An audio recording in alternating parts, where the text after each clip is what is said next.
In your literary production, you explore the intersection between the text element and the graphic element. What was your first interest in combining the text and the pictures? Well, I'd been photographing, in fact, a lot here in LA, graffiti. I love the liveliness of graffiti. I love watching the kids do it. I found myself, when I got those photographs home in my computer, sort of tweaking them and thinking about kind of entering the conversation, the graffiti conversation. So I started experimenting with putting a little bit of my own text, just a word or two or three, on the digital composition, and then trying to make it look like it had been living there for a while. It was part of the yes, wall. Right, so sort of blending it in and letting the wall come through. And you know, the more I fiddled with that, the more I liked this idea, and I thought about this idea that, you know, all my life in poetry, what I've loved and been so partial to is the image. And now I was actually making them. I was manipulating the actual physical image, and it just felt very liberating and fun and somehow natural to do.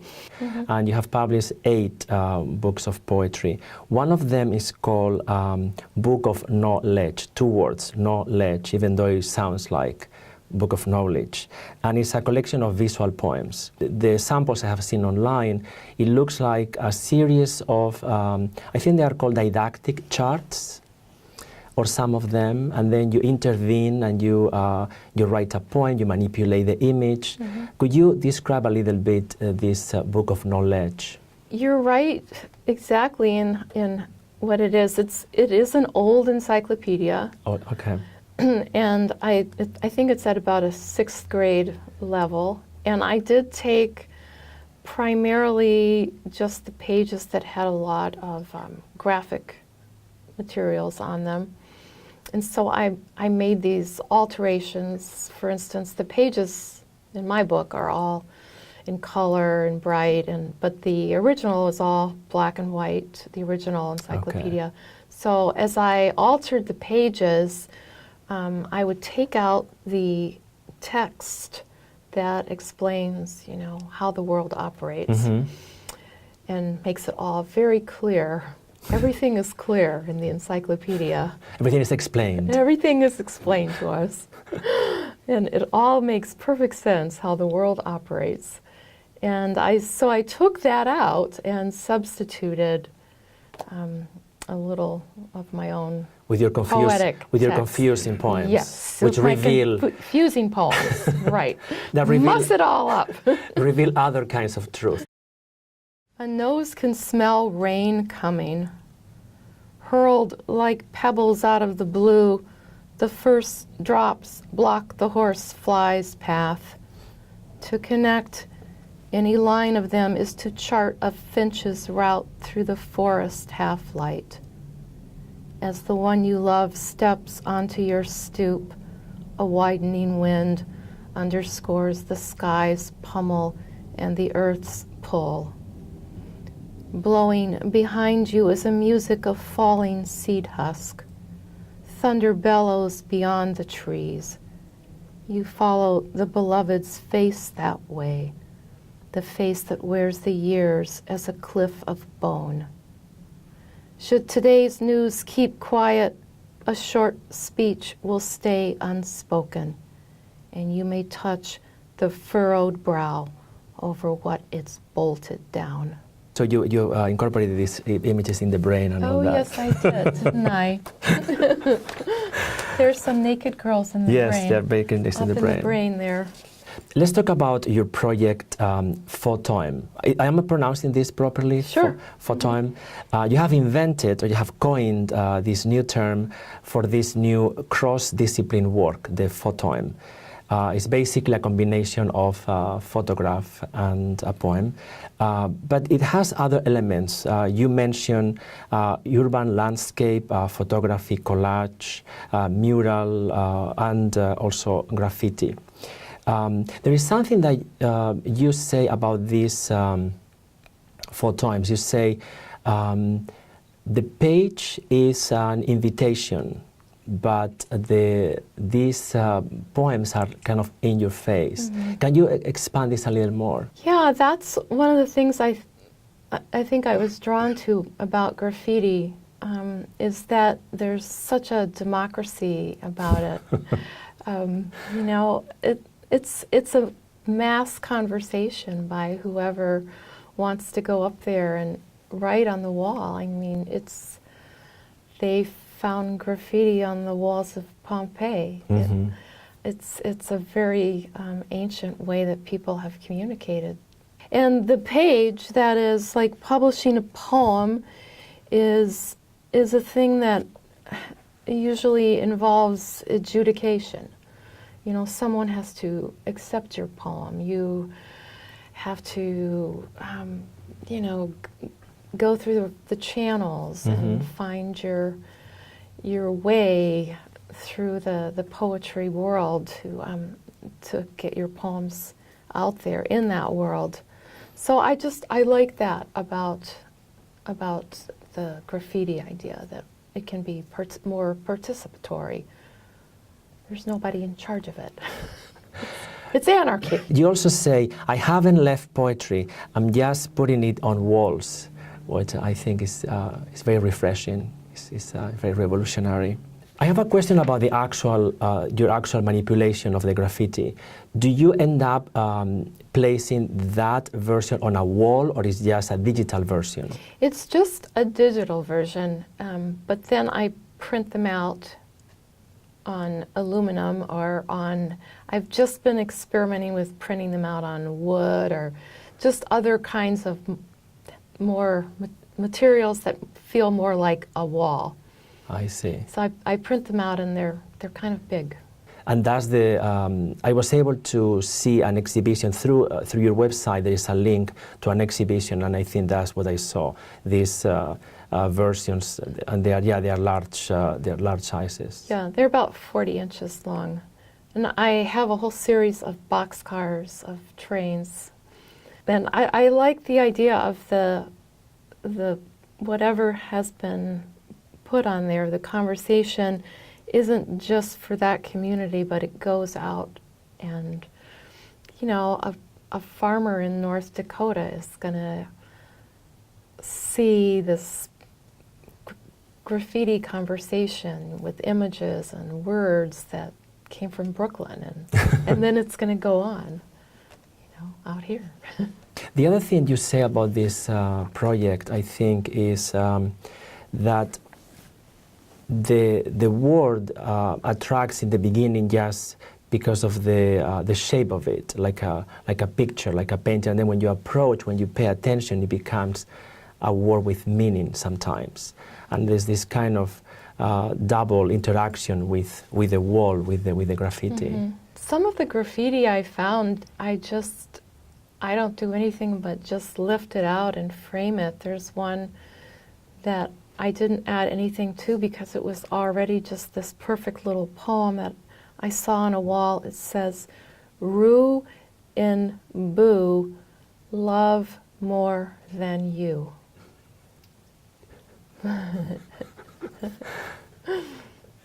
That's a poem. Our Foreigner is your newest poetry book. Was published very recently in 2017. And congratulations, Our Foreigner is the winner of the Pacific Coast Poetry Series prize. And this is the first time that this prize was taking place. It's published by Pacific Coast Poetry Series, an imprint of Beyond Baroque here in Venice, California. I would like, before we talk about the book, I would like you to read the opening poem. Sure. This is called Given Unto Ye. I came upon the vast, maybe in the dark.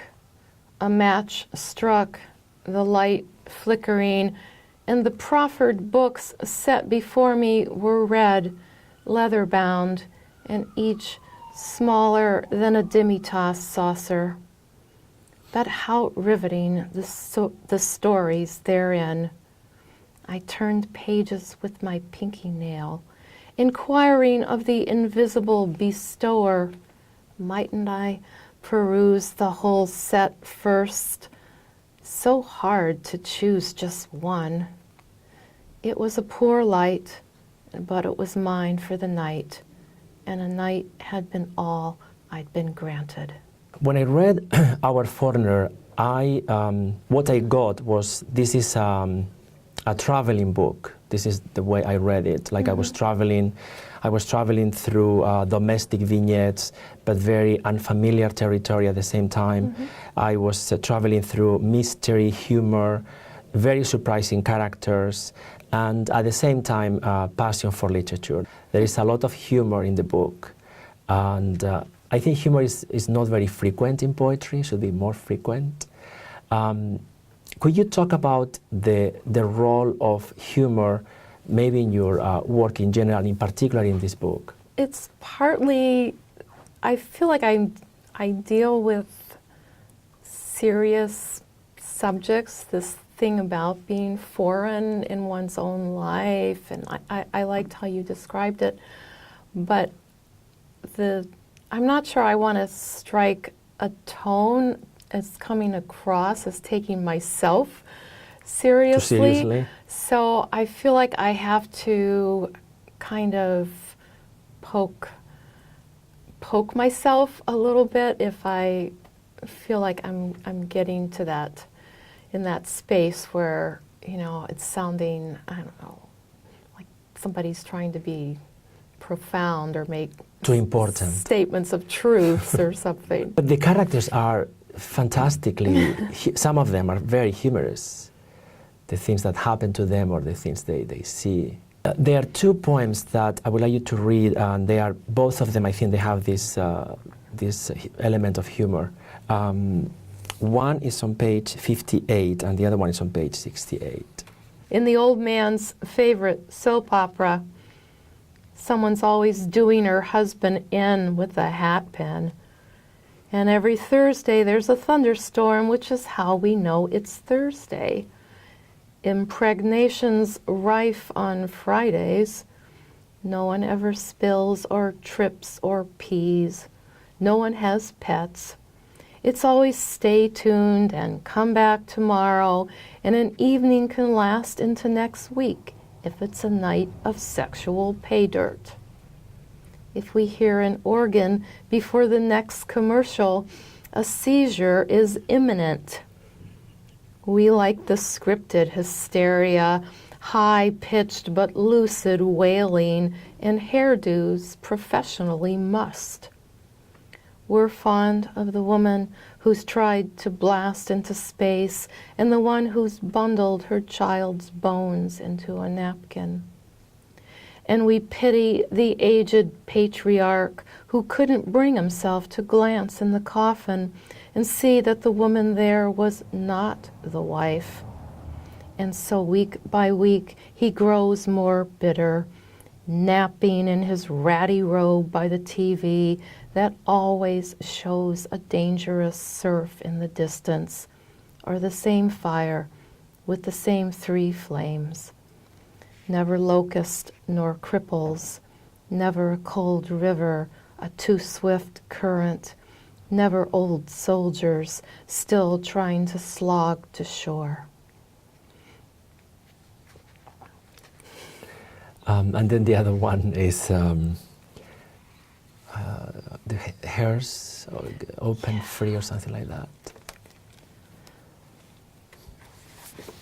There's something about what poems can do with the humor can sometimes make the sad sadder, and the sad makes the funny funnier. And I like that disparate thing, how they pull against each other. And I've been thinking about that idea that, you know, that's one of the reasons I think we go to art, to all the arts, is they allow contradictory emotions and ideas to live together in the same space, but not to threaten each other. But that's how real life is. All these contradictory things are around us all the time. And we go on. The hearse broke free. Uncle Al nabbed a leaf from the funeral wreath and ate it. As my other uncles did the same, the hearse began to move. Soon the mourners had to run to keep up. Running made them laugh at themselves, the ones out in front in top hats. Then the hearse broke free of its horses. It sped past the pulp mill, somehow still negotiating tight curves. It charged past the yellow yield sign, up and off ramp. It was hard to recall for whom we'd cried before we stood there chuckling in the street. And it crossed our minds that whoever it was didn't expect any more of our love anyway, which seemed best, given how the hearse plunged now past the mattress factory, past the fishery and brewery, the uncles running, winded, and finally slowing to call out a Latin phrase from the Mass. Even as the black wheels whirled faster, hurtling headlong into our drain-drenched valley, where we'd lose sight of it for good, especially those of us whose apple-filled pockets the spoiled old geldings poked at. Their giddiness in our hands, it was all we could do to keep hold of the reins. Thank you very much. Thank you. Thank you.